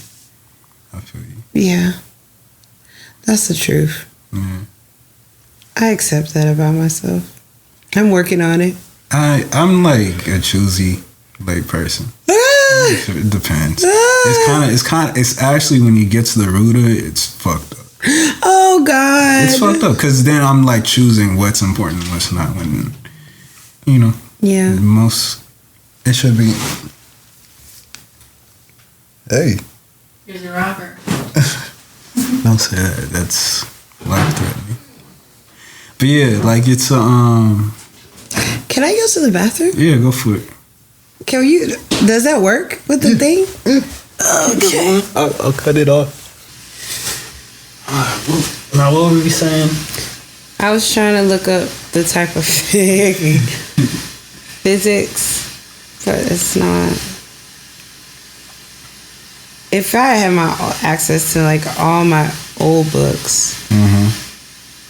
Were they digital books? Oh, okay. No, I'm sorry. There were books that I had back in Dallas when I lived in Dallas. Yeah. So why'd you live in Dallas though? Long story. Do you want the long story or the short story? Whatever you feel like doing. Okay, so I moved to LA when I was 24. Okay. Within 2 weeks, I had an internship with a very, very, very, very, very, very, very well-known label, their publishing group. I was just a PR intern.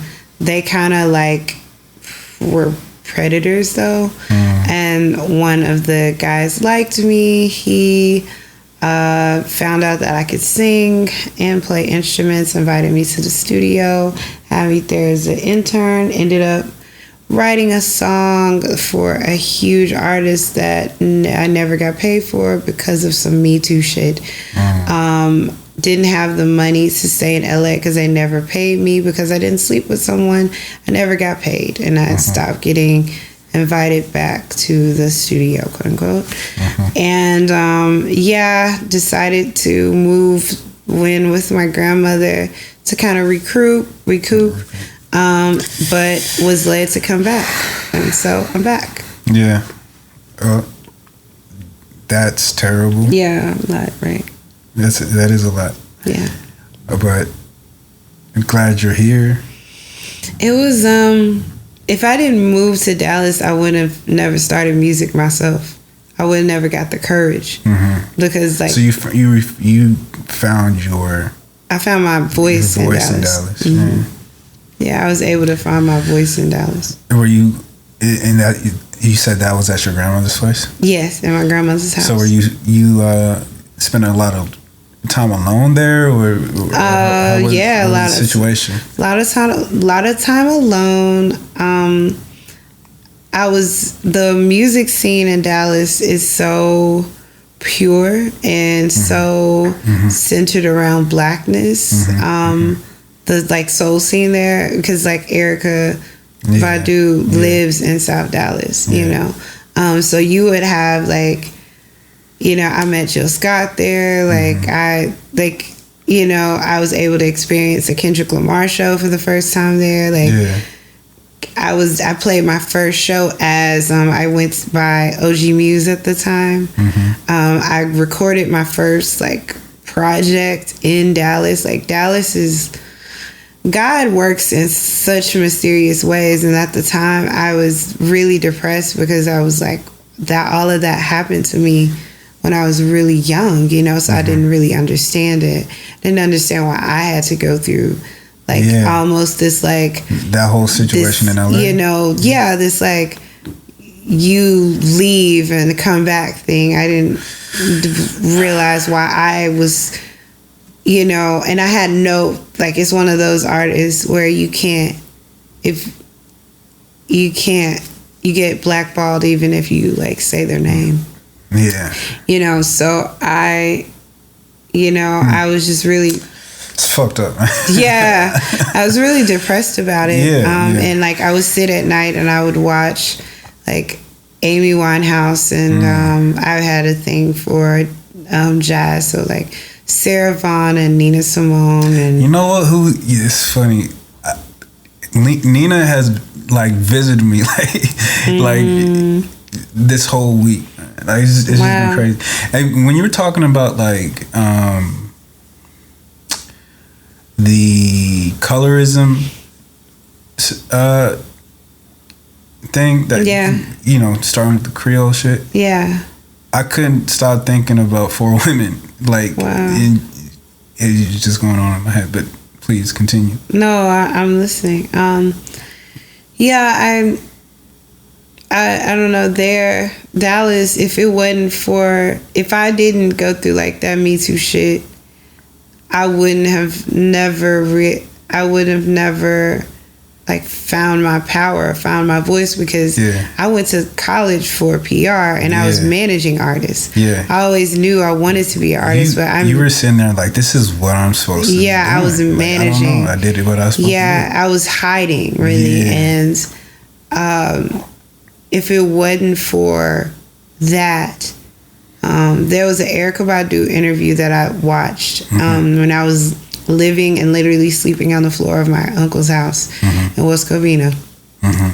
And I realized, I was like, yep, I'm gonna move back. I'm gonna move to Dallas. And I had never lived there, you know, just permanently, but I lived with my grandma. She just said, come on, let's go, come on. And I just lived. That's such a comforting my voice. Grandma is the GOAT. Yeah. And so, you know, I can hear just where you switch the tone in your voice. Yeah. That's what she is. It's just, she's rock solid. She's solid. Yeah. So, I moved in with her, and literally my aunt is a singer. Like all the women in my family sing, all of them, and the men, you know.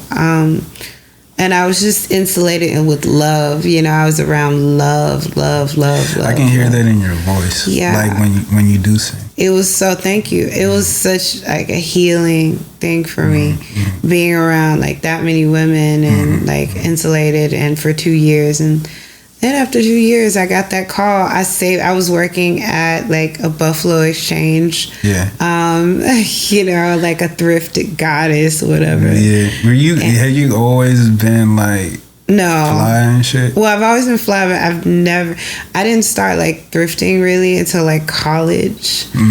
Because I really wanted high fashion clothes, but I didn't have high fashion money. You know, and I just, one thing about it, I've always just, when I see people wearing the same thing, I kind of like, I've always just been like, I don't want to wear that. I want to wear the opposite of whatever they're wearing. Right. To what's next. Yeah. That's always been my thing. But yeah, I've saved as much money as I could working for minimum wage at Buffalo Exchange, and I moved to LA. And that story was crazy. Even like going there, I tried to drive, my car wouldn't make it. Try to drive? Yeah, I tried to drive from Dallas to LA. My car wouldn't make it. And then I was like, okay, I'm going to buy a flight. I was so sad. I was like, I'm going to buy a flight. Then the girl said, it was just like, LA has been... What in LA did you see where you were like, I got to go back though? I just knew I wanted to. It wasn't like Hollywood. Yeah. It definitely wasn't that, because like I'm not really into that. I actually was kind of grossed out by, like, streets of Memphis aren't dirty. Yeah, they aren't. And like, I had an issue with LA streets since I was a child. So, you know, it feels dirty. It definitely feels dirty. And so like it wasn't LA. I think it was more of the promise of being able to create a life for myself without limitations or restrictions. Yeah. And so far I have been able to do that, so I'm very grateful. And I definitely know that I was hearing, like, my intuition was right, spot on. Like, listen to that voice more, and that's what it taught you. Like, whatever that was. Yeah, it was. Remember, it was spot on, but it wasn't for Hollywood. No, it wasn't for the lights and the glamour. I just knew that I wanted to create a life where I was getting paid for every single creative thing that I'm good at. Yeah. I feel you. Yeah. How you feeling? I'm feeling really good. I'm a little sleepy. Yeah. Just because, like, I've been up and, like, doing the studio thing. Yeah. But well, let's wrap then. Let's finish it up. I'm grateful. I'm grateful too. Yeah. I'm thankful that you're here. I think the last frame is always like that. It's like, my hair is perfect now, so you can use this. Yeah. Okay. It is. For like the like the beginner stage. Let me get out the way so you can just get in there. It's like, I look really cute now at the end. It's great. Perfect. Well, we're gonna utilize it. Okay. We're gonna utilize it. Okay, so I have one more question for you. Yep.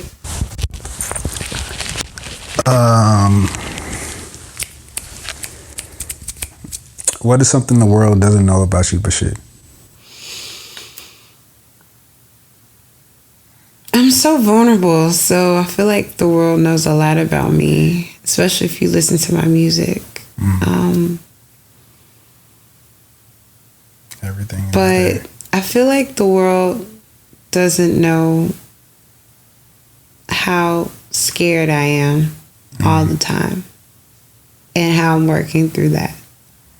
It's maybe it was the fact that I was so sheltered during my formative years. You know, goes back to our first conversation. But walking out into the world, I've always been trying to find home within. So I don't feel so scared. Like, I don't feel like things and people and men and situations are trying to take advantage of me. And when you suffer the different things that I have, you know, at 5 and 17 and 24, it's kind of like you're flinching all the time. Right. And I know a lot of people that are flinching, you know, all the time. Can you recognize it? Not at first, but sometimes, yeah. It comes out in different ways. Yeah. You know, sometimes it's like that mean girl complex. I gotta be mean to you before you're mean to me. Yeah. Or like that, like, you know, that real closed off, like I only got 2 friends, you know, thing. Yeah. Or like the girl that's too nice, you know. But I'm pretty, like, what I wear is like I'm rock solid, and I am, and you know. Yeah. But I'm a lot of times I'm scared. Like when I'm on stage, like when I'm on stage, I feel like myself. I feel free. But you know, a lot of times, like I might be quiet in a room full of people, or I might be just standing to myself because I might be a little nervous. Yeah. Yeah, real nervous. Yeah. So I'm just grateful for a safe space to talk. That's beautiful. I have nothing else to say.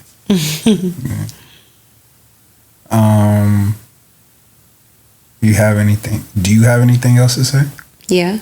What do you have to say? I have to say that if anybody is watching this and they feel scared, just know that you are loved, you are divinely guided, and you are protected.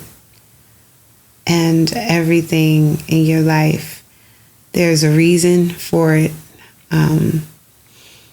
And to keep going, because it's ultimately not about you. It's about your lineage. It's about your legacy.